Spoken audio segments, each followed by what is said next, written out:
Serangan-serangan di sisi jaringan komputer ya, sisi jaringan komputer itu ada banyak. Di sini kita tidak akan bahas semuanya secara mendetail, saya akan memberikan beberapa contoh saja. Di antaranya adalah DDoS, ada packet sniffing, ada IP spoofing, ada DNS forgery. Coba kita lihat yang pertama, DOS atau DDoS.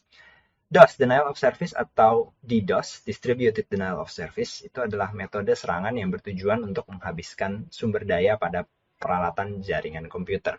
Bisa ke arah fisikalnya, secara fisik misalnya bandwidth-nya, bisa ke arah sistem operasinya, misalnya Windows-nya atau Linux-nya ya, yang menangani protokolnya. Bisa juga serangannya ke protokolnya secara langsung.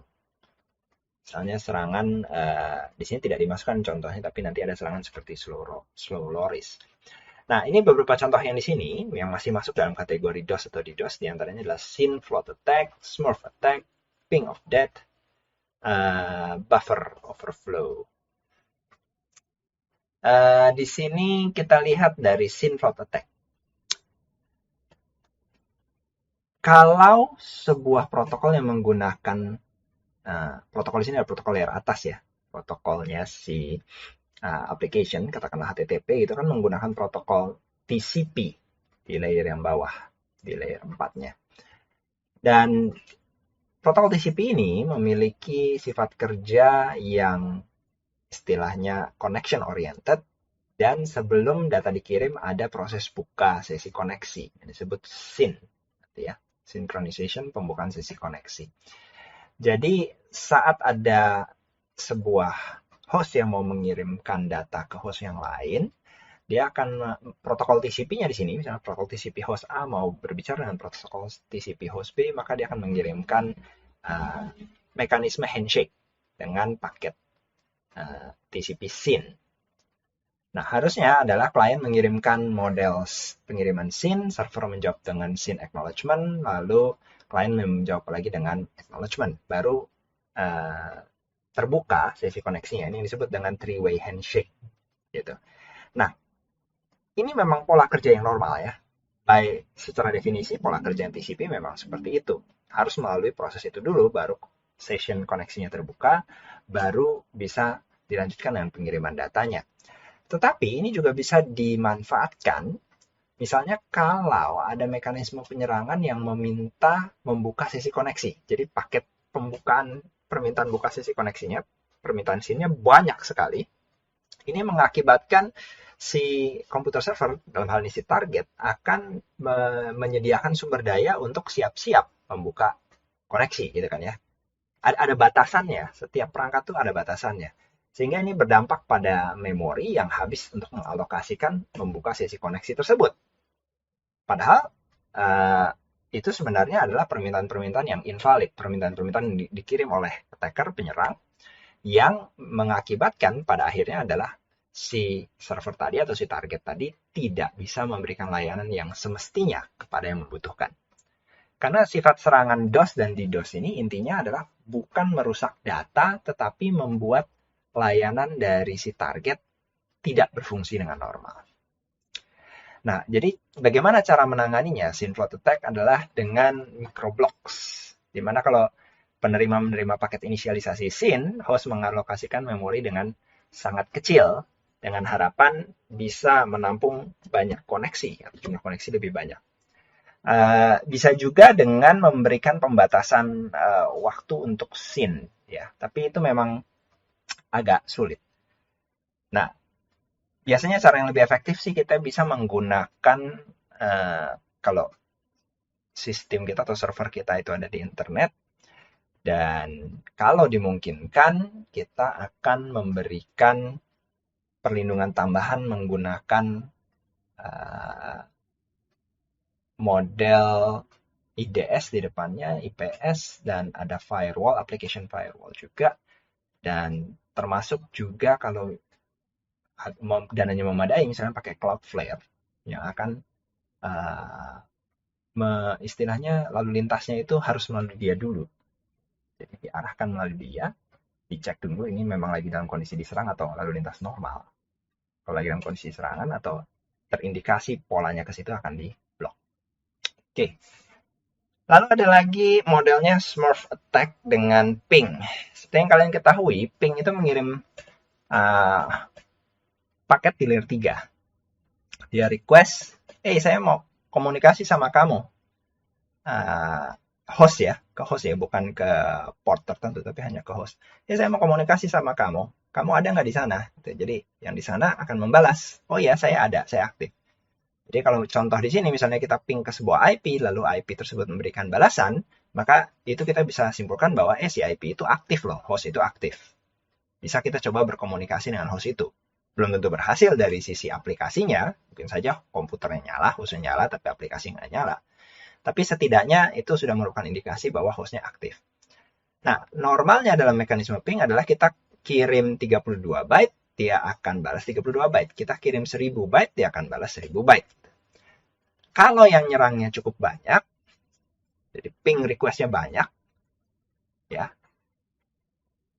Lalu modelnya adalah dia ngeping ke banyak host secara broadcast, tapi alamat IP pengirimnya diubah menjadi alamat IP target. Dengan demikian, yang memberikan jawaban itu sebenarnya tanpa sadar menjadi agen yang melakukan penyerangan. Tanpa sadar. Karena dia melihat, saya ditanya oleh si server A, saya diping oleh server A. Padahal sebenarnya yang meminta ping itu bukan server A. Yang minta ping itu si attacker, si penyerang. Gitu. Si Z misalnya. Jadi si Z bisa saja mengirim ke B, C, D, E, F gitu. Dengan alamat IP pengirim server A. Sehingga balasan-balasan dari B, C, D, E, F, dan seterusnya itu dikirimnya ke server A. Akibatnya server A akan mengalami lonjakan lalu lintas, baik dari sisi bandwidth maupun sisi jumlah paket ya. Jadi hostnya akan menjadi terlalu sibuk nih. Si A itu akan terlalu sibuk. Sehingga tidak melayani permintaan yang lainnya. Penanganan yang seperti ini adalah dengan tidak mengaktifkan permintaan ping request atau membatasi. Bisa juga dengan firewall dikonfigurasi untuk membatasi hingga batas jumlahnya sekian paket per satuan waktu. Jadi banyak dari router-router backbone internet melakukan mekanisme pengamanan ini. Tidak melayani permintaan ping request, tapi ping nggak mau kebalas. Jadi ini ilustratornya ya, si penyerang, perpetrator di sini mengirimkan permintaan ping ke banyak host lain, tapi alamat IP pengirimnya bukan dari dia, alamat IP pengirimnya dia ubah menjadi dari si victim. Sehingga yang lain pada ngebalasnya ke victim, gitu, ke target. Akibatnya si target yang akan kerepotan. Ada banyak contoh serangan di DOS gitu ya. Ini ada beberapa saja. Misalnya Februari 2022 Amazon Web Service kena serangan 2,3 terabyte per second. Ada kelemahan di protokol CLDAP-nya. Lalu Februari 2021 ya. Ini bukan 2021 serangan ke GitHub di kelemahan di memcache-nya. Oktober 2016 DNS, salah satu penyedia layanan DNS besar yang mendapatkan serangan sehingga layanan dan website dari beberapa penyedia layanan terkenal seperti Airbnb, Netflix, PayPal, Visa, Amazon yang menggunakan DNS tersebut mengalami gangguan. Ini serangannya memanfaatkan perangkat IoT. Jadi IoT yang menjadi zombie-zombinya untuk menyerang ke server DNS tersebut. 2015 serangan ke GitHub juga. 2013 serangan ke Spamhaus, 2008 ke Liberty Reserve, dan banyak lagi contoh yang lainnya. Hingga kalau mau ditarik ke sini ada sampai contoh di tahun 2000 di mana Yahoo masih sangat eksis saat itu gitu ya. Jadi serangan-serangan seperti ini sangat merugikan, tapi sudah terbukti bahwa kalau administratornya tidak berhati-hati, maka bisa mengakibatkan layanannya terputus. Terus ada paket sniffing. Nah, paket sniffing itu metode serangan dengan mendengarkan seluruh paket yang lewat pada media komunikasi. Khususnya jika lalu lintas itu adalah lalu lintas broadcast. Tapi kalau lalu lintasnya adalah unicast, biasanya dia melakukan serangan itu dengan cara meracun catatan ARP dari switch. Ya. Kalau pada kondisi yang lama dulu sebelum pakai switch sebelum tahun 2000-an masih pakai hub, ini mudah dilakukan ya, sniffing saja didengar aja, karena hub cara kerjanya menduplikasi semua lalu lintas yang masuk ke semua host lain yang terhubung. Tapi pada switch itu tidak dilakukan seperti itu, sehingga ada serangan dengan model ARP poisoning. Ya. Nah, ini contoh yang mirip seperti Smooth IP tadi, ya. Ini model serangan dengan IP spoofing ya. Alamat IP sumbernya yang diubah. Nah, kalau firewall-nya tidak terkonfigurasi dengan baik, maka mengakibatkan nanti bisa alamat IP-nya itu diubah seolah-olah permintaannya dari si user yang lain. Dalam hal ini contohnya si C mengubah paket IP-nya bukan dari C, tapi dari source-nya dari B kepada A. Sehingga mengakibatkan A melakukan sesuatu dan membalas kepada B. Gitu ya. Nah, apa itu jenis balasannya yang mau dimanfaatkannya bisa banyak, tapi di sini secara konseptualnya adalah melakukan IP spoofing adalah mengubah alamat IP sumber atau mengubah alamat IP tujuan. Ini umumnya lebih kepada alamat IP sumber. Terus ada contoh serangan yang lain adalah serangan DNS forgery, di mana sebuah serangan ini biasanya metodenya menipu data DNS. Data DNS ini kan, domain name system ini kan untuk mengubah nama domain menjadi IP. Setiap request harus katakanlah browser ya, kita membuka alamat katakanlah www.kompas.com gitu kan. www.kompas.com itu nama domain buat manusia. Paketnya harus dikirim ke alamat IP, jadi harus ditanya ke server DNS. Server DNS-nya yang benar akan memberikan jawaban yang benar. Kalau server DNS-nya yang palsu, dapat memberikan jawaban yang palsu dan komputer kita tidak akan tahu. Jadi bisa saja dengan mekanisme DNS forgery ini yang harusnya menuju ke IP yang benar diarahkan ke IP yang salah. Di mana di IP yang salah itu sudah disiapkan layanan yang mirip, tetapi sebenarnya aspal. Dan ini sangat berbahaya jika misalnya nanti si user memasukkan data-data yang katakanlah rahasia, seperti katakanlah klik BCA gitu ya, perbankan gitu ya, di mana dia masukkan username dan password sehingga bisa diketahui.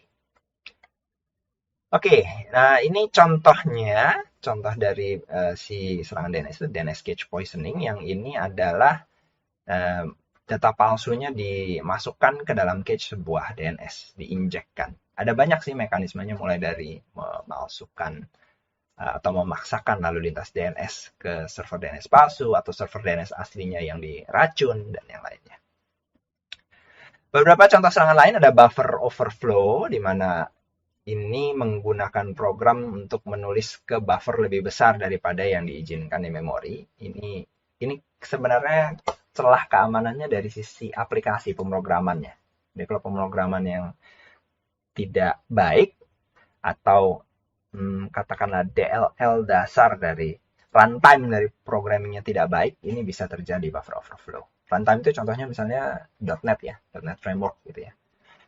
Terus ping of death. Misalnya paket yang ukurannya lebih besar dari 65.535 byte. By default harusnya tidak ada paket lebih besar daripada itu. Dan beberapa sistem operasi lama seperti Windows 98 dan XP itu tidak bisa menghandle itu dan crash. Untuk IP versi 4 sebenarnya masalah ini sudah tidak akan berulang lagi. Tidak akan terjadi lagi, sudah di patch sangat lama ya.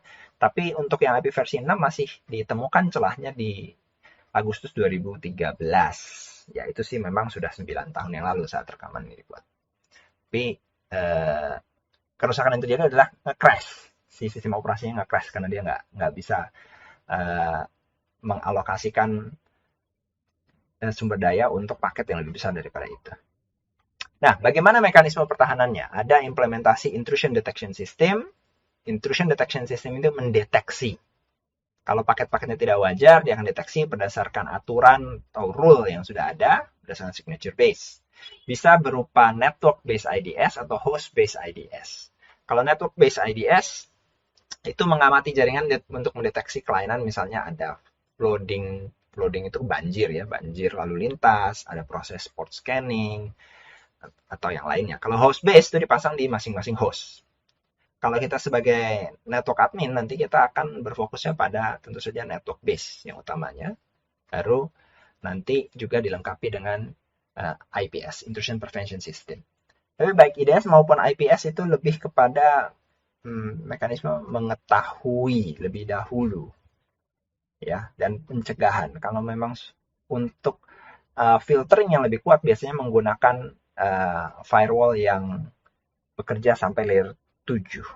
Jadi kalau kita ingat lagi model OC ada layer 1 sampai layer 7, nanti firewallnya kita bisa beli untuk yang layer 2 sampai layer 7 atau membagi dalam 2 firewall terpisah, yang satu untuk serangan di layer bawah, yang lainnya lagi untuk serangan di layer application. Oke, seorang administrator harus tetap sigap yang memantau penggunaan jaringannya, menggunakan application management untuk memonitoring terus apakah sistem saya, apakah jaringan saya sedang dalam serangan. Dan tentu saja antivirus dan firewall tadi. Juga harus ada evaluasi terhadap kondisi jaringan. Dan yang penting saat desain nanti dilakukan pemisahan, segmentasi, di mana jaringan internal dipisahkan dengan jaringan luar, dengan bagian yang di tengah yang disebut dengan DMZ, Demilitarized Zone. Dan di bagian DMZ ini yang kita letakkan firewall tadi. Jadi di sini kalian bisa lihat, ini contoh implementasi Demilitarized Zone. Ada firewall yang ke sisi luar, ada firewall yang ke sisi dalam, dan di sini kita letakkan bagian yang bisa diakses oleh publik, web server, mail server, proxy server, dan seterusnya, load balance, dan seterusnya di bagian tengah. Sehingga serangan dari luar dan serangan dari dalam bisa dimitigasi oleh masing-masing set firewall ini. Mesin firewall ini umumnya kalau kita sudah bicara profesional itu ada di mesin firewall. Kalau Cisco itu Cisco ASA. Yang secara spesifik memang dikonfigur untuk menangani dan memfilter lalu lintasnya. Ada mesin fisiknya. Oke, itu dulu untuk contoh serangan-serangan umum yang ada di sisi jaringan komputer.